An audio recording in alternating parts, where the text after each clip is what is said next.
अभ्यर्थी बैट्समैन है, आयोग बॉलर है, तो इसी से आप समझ लीजिए कि आप पूछ रहे हैं कि भाई आप कौन सी गेम खेलोगे। कि सहायक शिक्षा विकास पदाधिकारी एडीओ की परीक्षा कब तक आयोजित की जाएगी?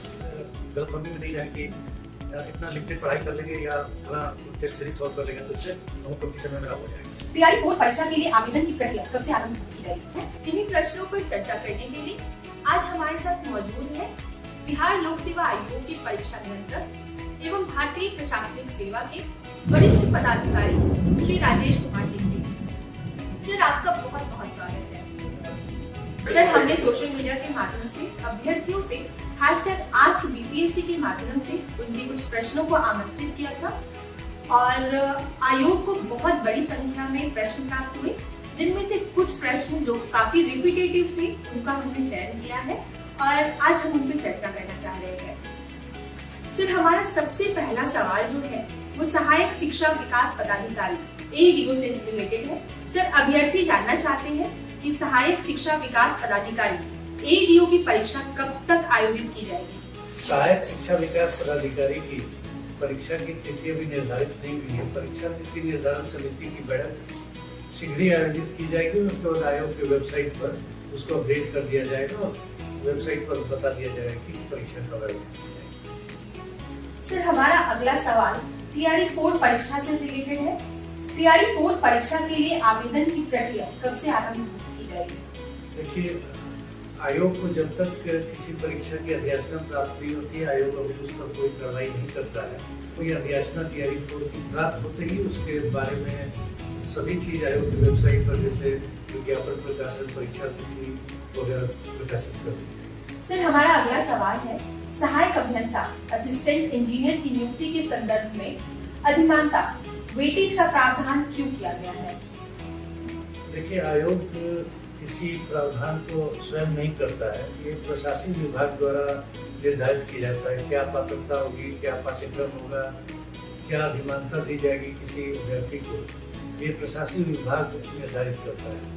तो आयोग की तरफ से आयोग का इसमें कोई रोल नहीं है, ये सरकार की नीति से संबंधित है। सर, हमारा अगला सवाल है एकीकृत 70वीं संयुक्त मुख्य प्रतियोगिता परीक्षा के निबंध विषय में हिंदी भाषा में प्राप्त उत्तर को अंग्रेजी भाषा की तुलना में अधिक अंक दिए जा रहे हैं, जैसा कि 69वीं संयुक्त मुख्य प्रतियोगिता परीक्षा में हुआ था।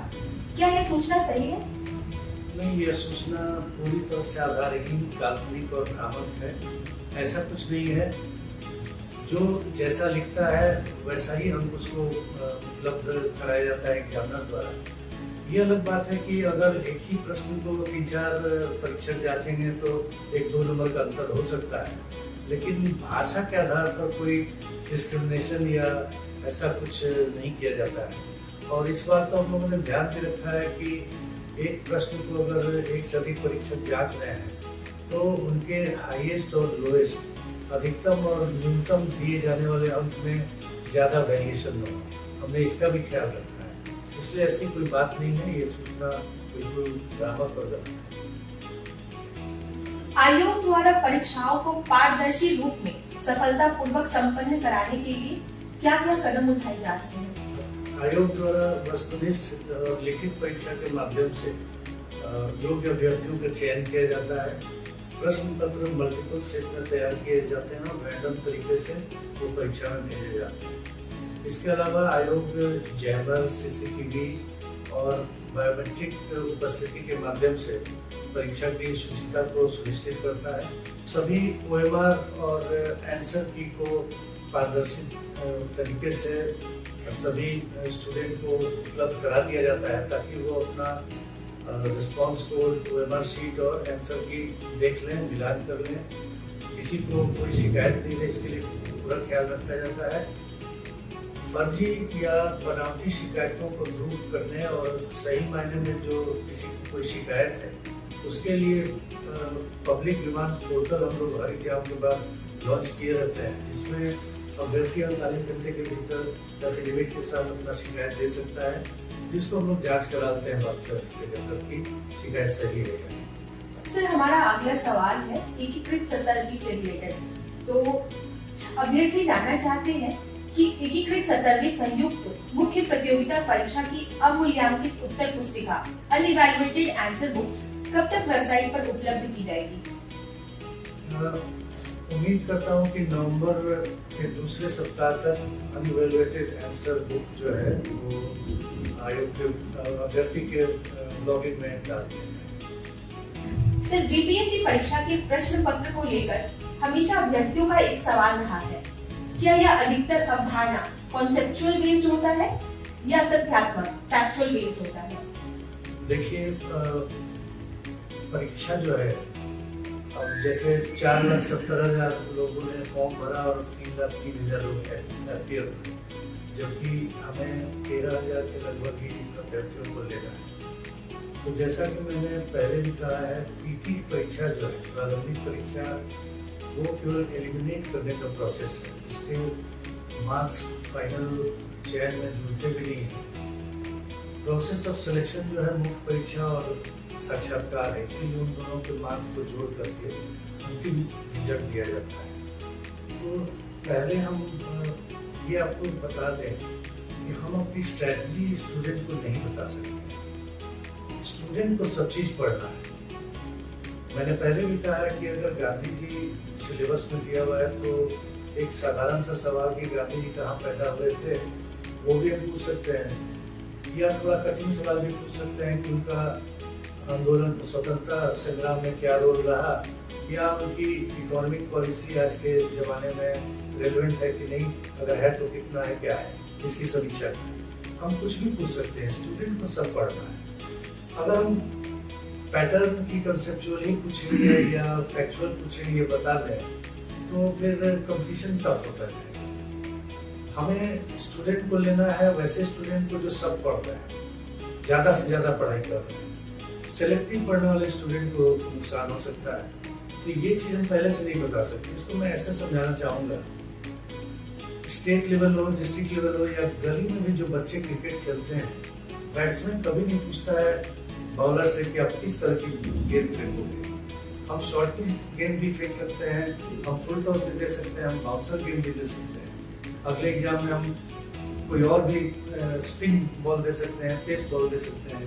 तो ये बॉलर की स्ट्रेटजी होती है। अभ्यर्थी बैट्समैन है, आयोग बॉलर है, तो इसी से आप समझ लीजिए कि आप पूछ रहे हैं कि भाई आप कौन सी गेंद फेंकोगे। हमारा कोई पैटर्न नहीं। अगर हम इस बार शॉर्ट पिच दिए तो अगली बार बाउंसर दे देंगे, उसके अगली बार स्पिन दे देंगे, उसके बाद आपको बेस बॉल दे देंगे। आपको प्रैक्टिस करना है सभी गेम पर खेलने का। आपको सब कुछ पढ़ना है, आपको सब तरह की गेम पर खेलने की प्रैक्टिस करनी है।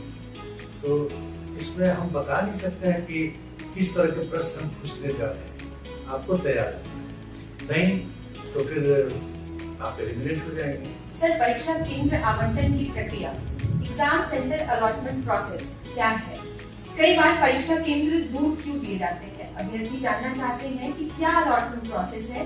कई अभ्यर्थियों का यह कंप्लेन रहा है कि उनका सेंटर काफी दूर दिया जा रहा है।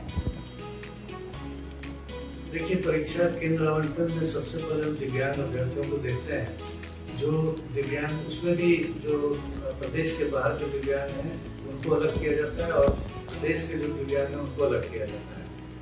उनको होम सेंटर दिया जाता है। उसके बाद महिलाओं को हम देखते हैं, महिलाओं को यथासंभव अपने गृह जिले के अगल बगल के जिले को हम लोग देते हैं। और हालांकि 90% 85% हो पाता है। अगर वो जिला भर गया तो हमें आगे के भी जिला को देना होता है। पुरुष अभ्यर्थी के मामले में हम बिल्कुल रैंडम तरीके से सॉफ्टवेयर से आवंटन करते हैं केंद्रों का, जिलों का और परीक्षा केंद्रों का। उसमें बिल्कुल रैंडम तरीके से उसी तरह से सॉफ्टवेयर से आवंटन होता है जिस तरह से चुनाव के समय पेट्रोलिंग में स्टेट या जो पोलिंग पार्टी होती है, जो बूथ पर जाती है, बिल्कुल रैंडम तरीके से उनका बूथ आवंटित होता है। उसी तरह हम भी रैंडम तरीके से आवंटित करते हैं, और ये कोई नई बात नहीं है। दूर से क्या मतलब है, प्रतीक के लिए दूरी क्या होती है। मैं जिस एग्जाम में कंप्लीट किया था, पूरे पटना का सेंटर उठा के जमशेदपुर दे दिया गया था। हम लोगों ने जमशेदपुर जाकर परीक्षा दी थी। कोई दूरी से क्या मतलब है।